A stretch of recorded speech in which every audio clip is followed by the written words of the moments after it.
ታዲያስ አዲስ ክረምት ላይ ጥንቃቄ መደረግ አለበት። ኃይለኛ ዝናብ ንፋስ የቀላቀለ ዝናብ ሲጥል ተመልካቻችን የላከልን ግንባታ ላይ ያሉ ህንጻዎች ስካፎልዲንግ የሚባለው የተገጣጣሚ ብረት የሳተዋ ወይም ደግሞ እንግዲህ ነፍስ አልጠፋም እንጂ እንደምናየው ተወሩሮ ሄዶ መኪናውን በስቶ ቆሟል። ቦሌ ላይ ያለ ነው ይመስለኝ አይደለ? የሆነ ሴት እግዚአብሔር ነው ያተረፋቸው። በጣም ከባድ ነው። በጣም በቃ ማለት በጣም ፈጣሪ ነው ያወጣቸው። በቃ እንዴት ነው ብረቱ ከላይ ወድቆ ነው?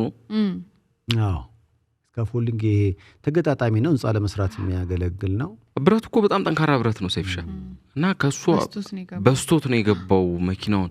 ኢንሹራንስ እንግዲህ ወሳኝ ነገር ነው። እንግዲህ ይሄ ምናልባት ገና ክረምቱ እየጀመረ ነው። እየጠነከረ ሲሄድ ደግሞ እንዲህ አይነት ነገሮችን በብዛት እንዳያጋጥሙ ምን ይደረግ ነው? በጣም ትልቅ ጥንቃቄ ያስፈልገዋል።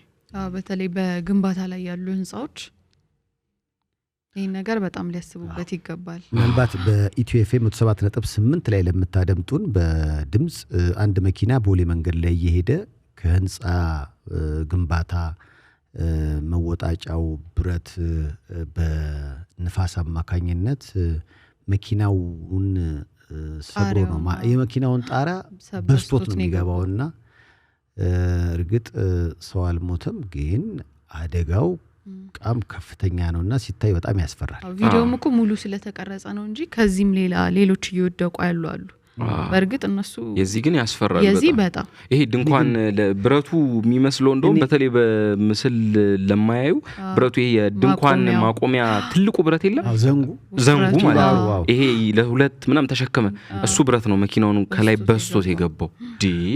ከባድ ነው። እኔ ኤአይ የመሰለ ምንድነው የወጣችው ሴትዮ መኪናውና ወርዳ ማነው ወርታ ድንጋጤ ያላየውባት ዝም ብላ ተሻገረ። እኔ ደግሞ ድንጋጤ የተወሰነ አይቼባታለሁ። ለምን መሰለ ቦታ መርጣ አይደለም የተሻገረችው፣ ዝም ብላ ውሃውን እየረገጠች ነው። ቆይታ ያዋለ ስትወርድ ምናልባት እሱ ነው የተጠራጥራን። ቀደም ስንነጋገር ነበር አረ ነገ ይሄ ነገር ኤአይ ነው አረተው አይደለም እየተባባል ነበር። ተመልከታት ውሃውን ምናምን አታይም፣ ዝም ብላ ነው ዘላይሉ ውሃው ውስጥ ትገባለች ምናምን። ድንጋጤው ይመስላል ምናልባት፣ ግን ጥንቃቄ በጣም አስፈላጊ ነው። በጣም ክረምቱ ላይ ጥንቃቄ ማድረግ በኢትዮጵያ ብቻ ሳይሆን ዓለም አቀፍ ዌዘር ስታይ አሜሪካ፣ አውሮፓ የሙቀቱ መጠን እንዳለ ሆኖ በተለይ በአሜሪካ ብዙ ቦታዎች የጎርፍ አደጋዎች እንዳሉ ያሳያል።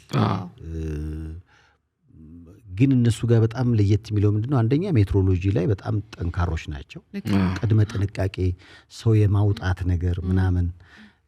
ጎርፉ ንብረት ሊያወድም ይችላል፣ ግን የፈለገ ንብረት ቢያወድም ሰውን እንደመጉዳት አይሆንም። ጉዳቱ ገብታችኋል? ሰው ማተርፍ ነው ዋናው። የሰው ህይወት ቅድሚያ ይሰጣል። እና ከዛ አንፃር እኛ ሀገርም እሱ ላይ ቢሰራ የተሻለ ነውና አሁን ይሄን ቪዲዮ በተመለከተ ግን ምናልባት ሳናነሳ እንዳናልፍ ከወደቁት ነገሮች አሁን ከዚህ ከዘንጉ ከወደቀው ከብረቱ ውጪ ያሉትን የወደቁትን እንጨቶች ምናምን ግን ተመልከቷቸው። አንዳንዶቹ እንጨቶች ረጅም ጊዜ ተጠቀመ እዛው ላይ ቆዩ የሚመስል ያረጁ ነገር ነው የሚመስሉት። መቼም ጠንከር ያለ እንጨት ያስታውቃል፣ ሲወድቁ ያስታውቃሉ። ተመልከት ስብርብር ያሉ ረጅም ጊዜ የቆሙ። ስለዚህ አሁን በተለይ እንደዚህ አይነት ንፋስ በሚመጣበት ጊዜ ምናምን የህንጻ ባለቤቶች በደንብ ሊያስቡበት ይገባል። ምክንያቱም አደጋ ከማድረሱ በፊት እንደዚህ አይነት ፍንጮች ካሉ ጥንቃቄ በደንብ ያስፈልጋል። እውነት ለመናገር እኮ ክረምቱ ከገባ አሁን በዚህ ልክ በግንባታ ላይ ያሉ ብረቶችን ወይም ደግሞ እንጨቶችን የሚፈትን ዝናብ አላስተናገድንም። ቀለል ባለው መጠነኛ በሆነው ዝናብ እንደዚህ አይነት አደጋዎች የሚከሰቱ ከሆነ ሌሎች ደግሞ የዓለም ሀገራት ላይ እንደምንመለከተው ጠንከር ያለ ዝናብ ወይም ከባድ ንፋስ ቢመጣ ምን ያህል ጥፋት ሊደርስ ይችላል የሚለው የሚያስፈራ ነውና አስፈላጊ የሆነ በተለይ ከግንባታ ጋር ተያይዞ በደንብ ጥንቃቄ ያስፈልገዋል። ከዛ ውጭ እንግዲህ መልእክቶች እያየን ነው። ስለ ካንሰር ስታወሩ ዝነኛዋ ድምጻዊት ብራንዲ ከካንሰር ጋር በተገናኘ ስሟ ይነሳል፣ እውነት ነው ወይ የሚል ጥያቄ መጥቷል። ብራንዲ ደ ቦይዝ ማይን የኛ ዘመን ዘፋኝ ነች ብራንዲ። ግን አሁን ያው እሷ ምንም በዚህ ጉዳይ ላይ ያለችው ነገር የለም። መቼም ህመም አንዳንዴ ሰውነት መክሳት ወይ ደግሞ ገጽታ ላይ ለውጥ የሚያመጣ ነገር ሲያጋጥም እንግዲህ ከደቂቃዎች በፊት እሱ ያለችው ስለ አንድ ሰው አካል ወይንም ፊት ከመናገራችሁ በፊት በምታዩት መሰረት ማን እንደሆነ ከመፍረዳችሁ በፊት በምታዩት ማለት ነው እርሱ ወይንም እሷ የአንድ ሰው ልጅ ጓደኛ ቤተሰብ ህይወት እንዳላት ወይም እንዳለው አስታውሱ።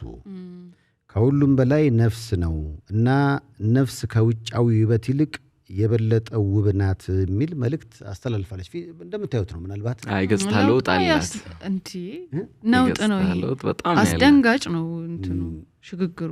እንግዲህ ህመም ነው ታማለች አይነት ነገር ነው እየተወራ ያለው። በጣም ኪሎዋ ቀንሷል። ግን ይሄ ለኔ ሰላም ሰጥቶኛል። አሁን ላይ አብዛኞቹ የዛኛው ዓለም ሴሌብሪቲዎች በከባድ ሁኔታ በተለይ ለአድናቂዎቻቸው ለመቀበል በሚከብድ ሁኔታ ነው የሰውነት ክብደታቸውን እየቀነሱ ያሉት። አሪያናን አይታችሁ አሪያና ግራንዴ የሆነ ለኛ ይፋ ያልሆነ ምክንያት ያላቸው ይመስለኛል። በጣም የሰውነት ለውጥ አዲሱ ፋሽን በሚመስል መልኩ የሰውነት ለውጥ አይደለም መቀነስ ብቻ አይደለም የነሱ እኮ በጣም የሚያስገርም ለውጥ ነው ለማየት ራሱ።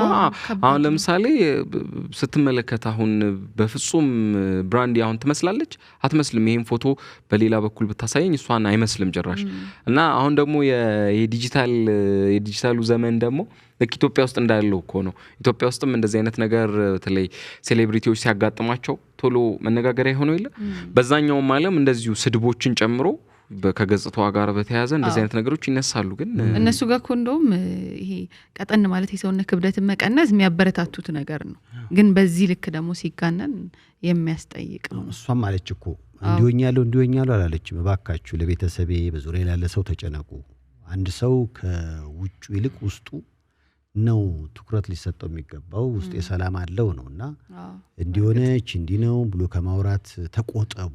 ስለ ራሳችሁ እንጂ ስለ ሰው በፍጹም አትፍረዱ አይነት ሐሳብ ያለው ነገር ነው ትዊት ያደረገችው። ልክም ናት። እንዲህ አይነት ነገር ግን ለፐብሊኩ አንዴ ከወጣህ በኋላ አስተያየት አትስጡኝ ማለት አይቻልም። ገባክ? ብዙ ነገሮች ስራዎች መጀመሪያ አካባቢ እኮ ልክ እንደውም አብዛኞቹ ጀማሪ ሲሆኑ እንደውም አስተያየት ነበር የሚፈልጉት። አስተያየት ስጡኝ ይልና የሆነ ደረጃ ላይ ሲደርስ ግን ለምንድነው አስተያየት የሚሰጠኝ ይላል። አስተያየት አለመቀበል አይቻልም። ያው ግን በፐርሰናል ላይፍ መንገድ ሜቢ እሱ ነው። ሁለተኛው ደግሞ በፐርሰናል በሆነው ነገር ለምሳሌ አሁን እሷ ሙዚቀኛ ናት አይደል? በሙዚቃ ስራዎቿ ባጠፋቻቸው የሙዚቃዎች ስራዎቿ በሪካርዲንጉ በምኑ በሽያጭ አሰራሩ በአልበሟ በምኑ አልተናገሪያት ትችያለሽ። ግን ፐርሰናል አድርገሽ ስለ ልጇ ስለ ቤተሰቧ ምናምን መናገር ግን ምናምን ብዙዎች እንደዛ ማታክ ያደርጓል። ገጽታውም ግን እኮ አንዱ የስራ አካል ነው ገጽታ። ልክ ነው ለነገሩ። እሷም በፐርፎርማንስ በኋላ ማለቱ ደግሞ በጣም አውትሉክ ብለው የሚመጡ ሰዎች አሉና በእርግጥ አስተያየት የሚሰጥበት መንገድ መታየት አለበት የሚለው አሪፍ ነው። ግን አስተያየት አትስጡኝ የሚለው ነገር እንግዲህ ብዙ ረፍት ይነሳል።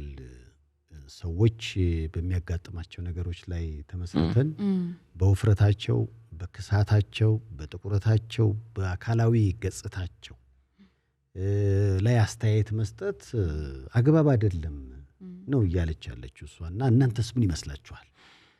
እኛም ሀገር በአብዛኛው ስለ ራሳችን ሳይሆን ስለ ሌሎች ብዙ ጊዜ ወስደን እንጨነቃለን፣ እናወራለን። ያ እንግዲህ ዘመኑ ያመጣው ነገር ነው። ግን ደግሞ የምናወራበት ሰው ደግሞ በጣም ሊረበሽ ይችላል። መጥፎ ባይሆን ማለት መልካም ቢሆን በትክክልም አሁን እዛ ጋር መስተካከል ያለባቸው ነገሮችን አይተን ከሆነ ያ ሰው ሊያስተካክለው በሚችለው መልኩ ነው እንጂ ያንን ሰው በሚሰብረውና ውስጡን በሚጎዳው መልኩ መሆን የለበትም የሚሰጠው አስተያየት። በትክክልም እሷ ያለችው እዛ ጋኛ እንደዛ የምንናገረው ሰው የኛ እህት ወንድም ቤተሰባችን ቢሆንስ ብሎ ማሰብ ያስፈልጋል አስተያየት ከመስጠታችን በፊት። ታዲያስ አዲስ